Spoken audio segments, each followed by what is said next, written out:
Here's the truth of our plight and condition.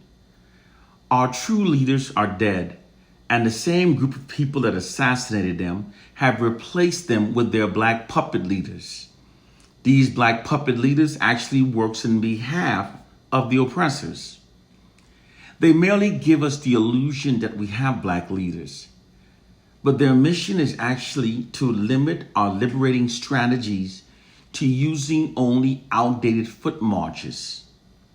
Because the white oppressors knows that we will never overcome their modern 21st century subjugation and oppression tactics using those 20th century outdated tactics.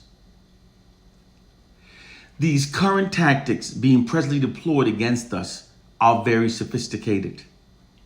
Unlike the blatant Jim Crow subjugation tactics used in the past by white oppressive forces that black people could easily identify and then develop counter strategies to overcome, these modern subjugation tactics are not as easily comprehended, nor are they easily recognized by most of the black victims.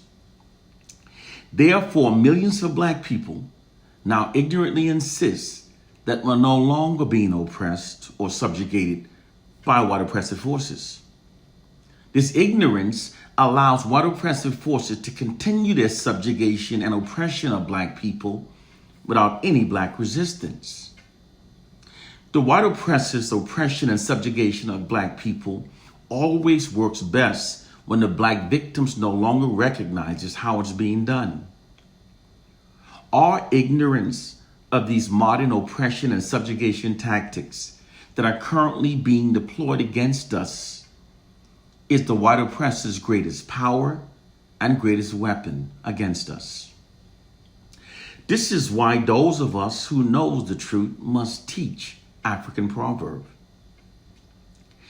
In 1967, in response to that decade's unprecedented unified black protest, white social engineering scientists were hired by the Kerner Commission to thoroughly study the African American population.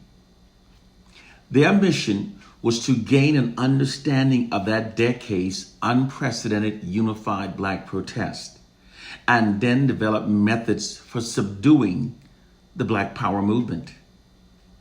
They determined in 1968 that the best way to do so was by completely dividing the black population from the love within ourselves. They achieved this by first taking control of all of our narratives, everything that black people believes about ourselves, and then falsely negatively distorting them all. This allows them to negatively distort everything that black people believes about ourselves. Whenever people are subjected to receiving only the fraudulent, worse narratives about themselves, this profoundly negatively impacts them. Doing so demoralizes us, divides us, creates black self-hatred, and shifts black collective aggressions away from the white oppressive society and redirects it towards and against ourselves. Furthermore, it also attacks the core foundation of what bonds us as a people. And as long as we're kept within this collective condition, we can then be ruled over forever. This is the true reason why virtually all information that black people receive about ourselves from white sources are consistently negative and black racially demoralizing. When you critically think, can you not see just how cartoonishly unrealistic this scenario actually is? It's a well-proven control system, okay? That's why the white media constantly subjects black people to receiving only the fraudulent and worst possible narratives about ourselves. No group can be constantly subjected to receiving only the fraudulent and worst possible narratives about themselves and not suffer some adverse consequences. Whenever those within positions of power wants to brainwash a large targeted population to think and behave as they want them to do so, they always heavily demoralize them. It's a well-proven control system that utilize the immense power that shame has upon the human mind to mentally enslave targeted populations. Is what's been done to millions of black people. They first begin this demoralization process during our early educational development, when our minds are young and most impressionable, through an educational curriculum that withholds virtually all black racially affirming facts from black students during our entire educational development.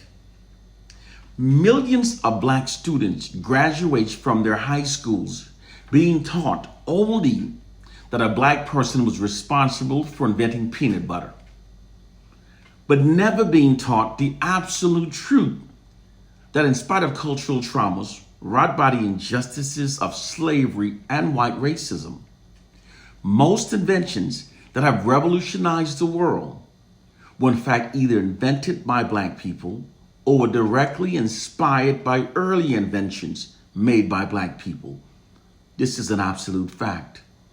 This black racially affirming fact is deliberately withheld from black students because in order for the white society to maintain its social dominance over the black population, the education given to black students must be the type that denies us of a black racially affirming education. This is why for most black students, our schools are the places where we first experience the implication that there's something negative about being black. We are being conditioned to perceive ourselves through an inferior identity that aids the white society and maintain their social dominance. This is all by deliberate design. Doing so conditions us to perceive ourselves through a false inferior identity that aids the white society in maintaining a social dominance and social capital over the black population. It's how they now covertly subjugates us. Because our oppressors also are the ones writing all of our narratives, and they exclusively control all of our mainstream media images, they've also weaponized these two factors against us. They falsely criminalize and vilify us to falsely validate their past and present mistreatments of us. It's how they manufactured societal consent for their mistreatment of us. It's the true reason why white cops can routinely kill innocent, unarmed black people and avoid being held accountable by merely claiming that they were fearful of losing their lives when they did it.